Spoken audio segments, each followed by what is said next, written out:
Yeah, regarding I will start with your last question first. Regarding the two practice games, I think it's very good, for us as a team, to get out, in these conditions and getting match practice, which I think is always important, before test series. So, I think as a group, we got to take it, every day, as serious as possible, obviously gearing towards the test series. And regarding, the first question, as a team is not focusing on end results and, obviously, past history shows, as a long time since, getting wins in Australia and stuff. But, we are focusing on our own goals and obviously, going through the preparation, which is important for any test match. What is the big focus is that we have 10 days of test cricket and we want to be playing a good solid 10 days of test cricket. And that is the big focus for us, rather than, thinking about the end result. We're here in Australia against a very good team, so we got to prepare well. And there's a lot of talk about you and Tage being two very dogged characters looking to spend time at the crease.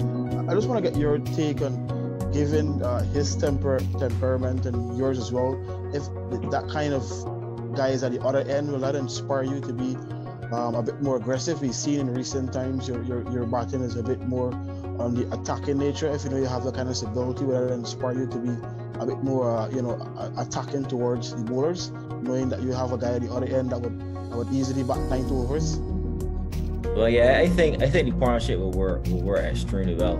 To be honest, obviously Tej is a guy that can spend a lot of time, and for me in my game is nothing that's going to change. As I said, just focusing on being in the right positions, presenting for each ball, and I look forward to the partnership. I've seen him play first class, for a little while, and it's always impressed, any time he spent, and I really look forward to, because I can see us doing, good things together. Thanks, Akeem. Ian Wilson. Hi, good afternoon. Good afternoon, everyone. Yeah. I know it's a different format, but how important it was to play some cricket in the ongoing regional Super 50? Well, it was good. Obviously it was a competitive tournament. Respective countries looking to do well and to win the Super 50. So I think that competitive getting into those matches was good. But as I said earlier, I think these two practice games here in Australia is very important for us in the test series. And as players, we take each day serious. Each session, each ball, each hour, and we just take it. Take it in stride and enjoy it. I think that's the main thing here on this tour. And of course, Australia, we are meeting some pitches that we are, let's say, different to the pitches that we are accustomed to in the Caribbean. I know that the first game is on Thursday, but you have been practicing so far. How is the batsman especially coping with the bouncy Australian pitches? Well, the guys enjoying it. To be honest, these pitches are always good to bat on because, guys could play through the line and stuff. So, the guys, really looking forward to the test series and batting on the pitches because I just say, it's bouncy, but, it allows guys, to play through the line. So, obviously, you got discipline mixing, with spending time and obviously aggressive shots in between. I think the guys really looking forward to, to playing on these good pitches. Thanks a lot and all the best. Yeah, thanks.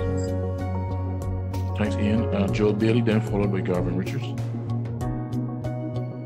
Hi, good afternoon. Hope all is well in Australia. Yeah, all good. No problem. Two things I would like to find out. Firstly, for the past few months, your opening partner at test level has been John Campbell. He will not be part of the team. He has been handed a ban for open violation. How will that affect you in terms of adapting to a new opening partner, which more than likely will be taken right Chanderpaul? That's one. And also, this will be the last time for someone to be serving as West Indies coach. What are your thoughts about him, especially since you took over as captain last year? How have his role as coach been instrumental in you becoming comfortable as test captain? Thanks so much.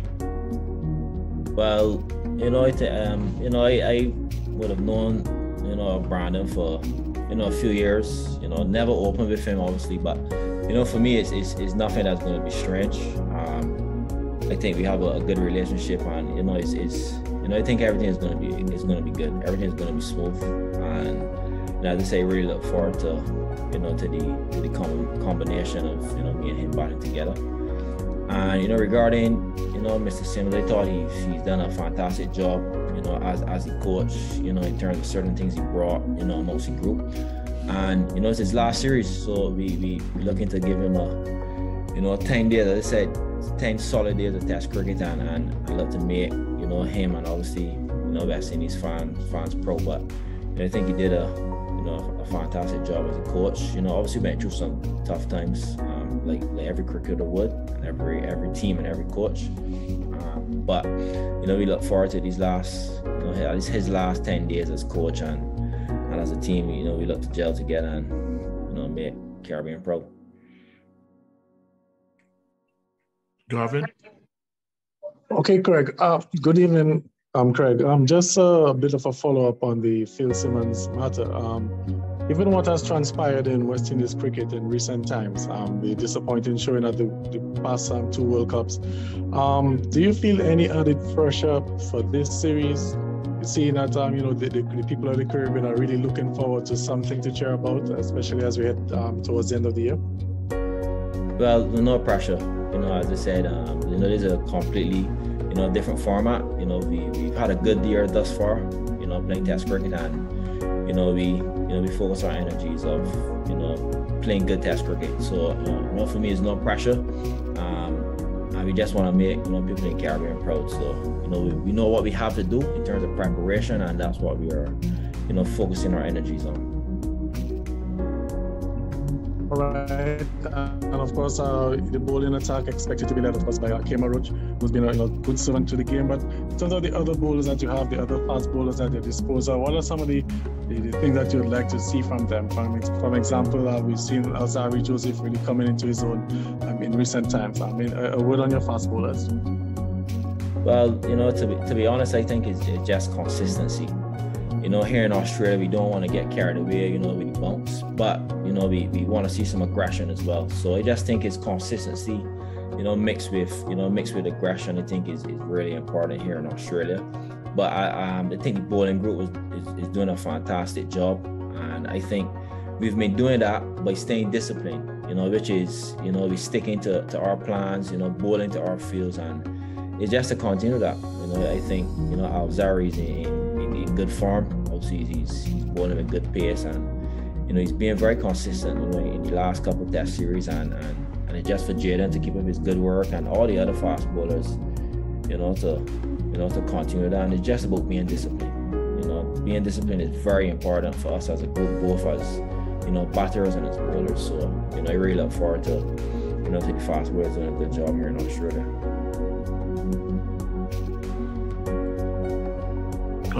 Question from Junior Codlin, followed by Fahad.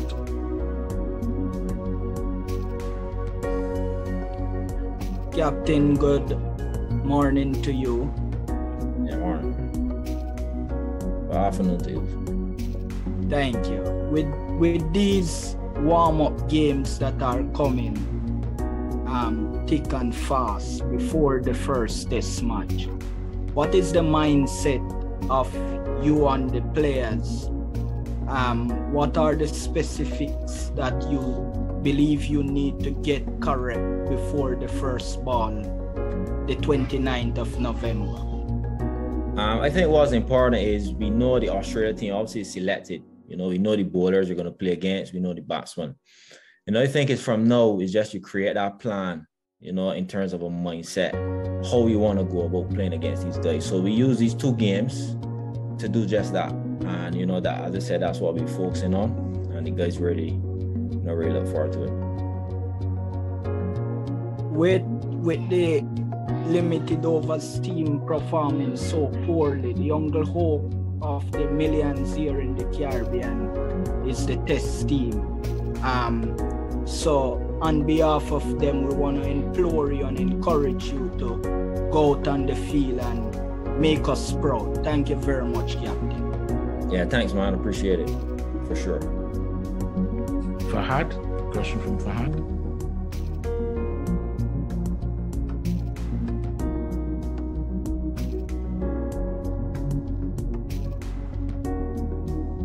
Okay, we're not hearing Fahad. Marshall Hewitt, question from Marshall. Hi, Craig. Just a quick one. Since taking the captaincy, your form has got steadily better, and in the last year or so, your form has actually been brilliant. I think I counted your stats earlier today, and you've hit 2 centuries and 8 50s in your last 13 or so Test matches.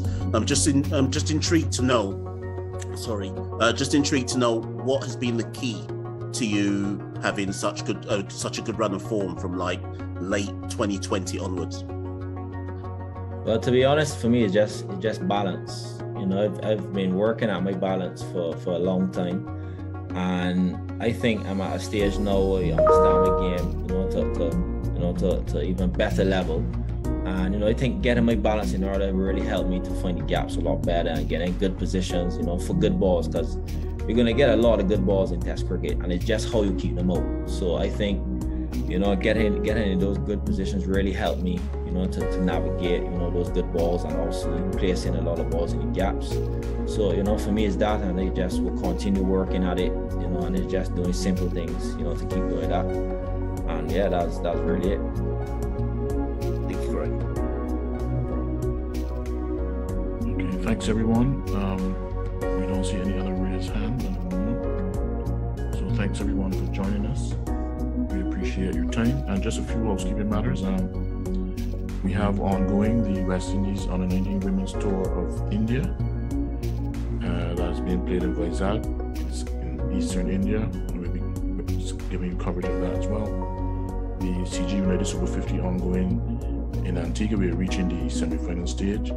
And in a few weeks' time, England women will be coming to the West Indies for the ODI and T20 series, the CG United ODIs and the T20s. So thanks again for joining us. We appreciate your time.